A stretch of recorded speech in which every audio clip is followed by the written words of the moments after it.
Imagine this. You are a merchant in the year 1250. You load up your camels with Chinese silk, Persian spices and Indian cotton, and then you travel, not for a few miles, but for thousands. From Beijing all the way to Venice, no bandits, no border taxes, no warlords demanding payment at every checkpoint. Just an open road, safe passage, and the full protection of the most powerful empire on earth. This wasn't a dream. This was real. For nearly a century, the Mongol Empire created something that had never existed before in human history. A single, connected, protected trade zone stretching across almost the entire known world. Historians call it the Pax Mongolica, the Mongol Peace, but here is what most people don't know.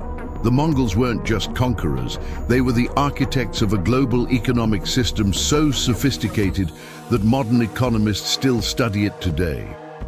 How did nomadic warriors from the grasslands create the world's largest free trade zone? And why did the world look different after it collapsed? This is the economic story of the Mongol Empire. Let's begin. To understand what the Mongols built, we first need to understand what the world looked like before them. In the early 1200s, Eurasia was a patchwork of competing kingdoms, rival empires, and dangerous borderlands. The Silk Road existed, but traveling it was extremely dangerous. Merchants faced bandits, hostile rulers, unpredictable taxes, and shifting political alliances. Trade happened, but it was slow, expensive, and risky. Then, in 1206, a man named Temujin unified the scattered Mongol tribes of the Central Asian steppes. He took the title Genghis Khan. What followed was the fastest military expansion in recorded history. Within decades, the Mongols had conquered northern China, Central Asia, Persia, and large parts of Eastern Europe. By the time Genghis Khan's grandsons finished the job, the Mongol Empire covered over 24 million square kilometers. That is roughly the size of the entire African continent. But here is the key thing that separates the Mongols from every other conqueror in history. They didn't just want land, they wanted commerce. From the very beginning, Genghis Khan understood something that most warriors didn't. Trade was more profitable than pillaging. A living, productive population generated far more wealth than a destroyed one. So the Mongols built their empire with trade in mind. And that changed everything. Once the Mongols controlled the continent, they did something extraordinary. They made it safe. Under a system known as the Pax Mongolica, merchants, diplomats, and travelers could move freely across the entire empire. The Mongols enforced strict laws. If a merchant was robbed, the local governor was held personally responsible for the loss. This was revolutionary. But protection alone wasn't enough. The Mongols also built infrastructure. They created the Yam, the world's most sophisticated relay station network of the medieval era. Across their empire, they established thousands of stations spaced roughly 30 to 40 kilometers apart.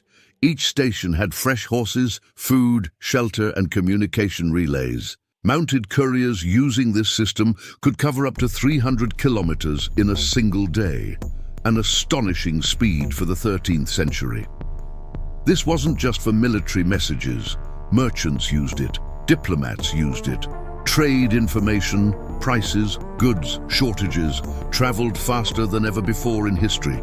The Mongols also standardized weights, measurements, and currencies across their territory.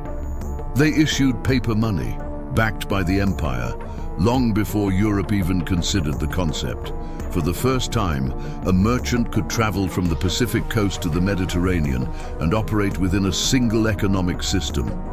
The world had never seen anything like this before. The results were immediate and dramatic. Goods that had never been seen outside their home regions began appearing thousands of miles away. Chinese porcelain reached Persia. Persian carpets arrived in China. Indian cotton moved west into Europe. European glassware and silver flowed east. This wasn't just the movement of luxury items. It was the movement of ideas. Agricultural techniques, medical knowledge, astronomical discoveries. All of these spread along Mongol trade routes. The era produced one of the greatest transfers of knowledge in human history. Marco Polo's famous journey to China, and the book he wrote about it, was only possible because of Mongol infrastructure and Mongol protection. Cities along the Silk Road exploded in size and wealth. Samarkand, Bukhara, Tabriz. These were not just trading posts. They were global commercial hubs, comparable in wealth and sophistication to anything the world had ever produced. Genghis Khan's successors, particularly Kublai Khan, pushed the economic experiment even further. Kublai Khan's China introduced paper currency on a massive scale. He created the world's first truly paper-based monetary economy. Foreign merchants received tax exemptions, protection contracts, and official letters of passage. The Mongol court itself invested in long-distance trade, functioning almost like a state-backed trading corporation. For roughly a century, from the mid-1200s to the mid-1300s, the Eurasian continent experienced a period of commercial activity that would not be matched again until the age of exploration. But nothing lasts forever. By the mid-1300s, the Mongol Empire was fracturing. The Great Empire had always been a collection of smaller khanates. The Golden Horde in Russia, the Ilkhanate in Persia, the Yuan dynasty in China. As central authority weakened, these fragments began fighting each other. The Silk Road became dangerous again, and then came something even worse. The same trade routes that had connected the world also carried a microscopic traveler, the bubonic plague.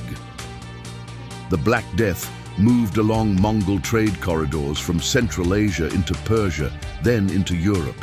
Between 1347 and 1351, it killed an estimated 1/3 of Europe's population. The economic consequences were devastating. Trade collapsed, cities emptied. The commercial networks that had taken a century to build were destroyed in a generation. But here is the remarkable twist. The collapse of the Mongol trade routes forced European merchants to look for alternatives. If they couldn't go overland to China, they would have to go by sea. This pressure, this desperate search for a new route to the riches of Asia, directly inspired the age of exploration. Christopher Columbus, Vasco da Gama, the Portuguese spice routes, the discovery of the Americas. All of this, in a very real sense, traces back to the collapse of the Mongol free trade zone. The Mongols didn't just build an empire. They set in motion a chain of events that shaped the entire modern world. So what is the legacy of the Mongol economic experiment? Think about what they actually built. In less than a century, nomadic warriors from Central Asia created a connected economic zone spanning nearly a quarter of the planet's land surface. They built infrastructure, protected merchants, standardized trade, issued paper money, and drove a century-long commercial boom. Modern economists use the Pax Mongolica as a case study in the power of political stability for economic growth. The Yam relay system is studied as one of the earliest examples of state-funded logistics infrastructure. The Mongol paper currency experiment informs our understanding of monetary theory. Even the collapse has lessons. The Black Death spread along Mongol trade routes, fundamentally restructuring European society, accelerated the end of feudalism, and created conditions for the Renaissance. The Mongols were brutal. Millions died in their conquests. That is the historical record, and we cannot ignore it. But the economic story is more complex. These were people who understood that connection creates wealth, and the world they connected, for good and for ill, became the foundation of the modern global economy.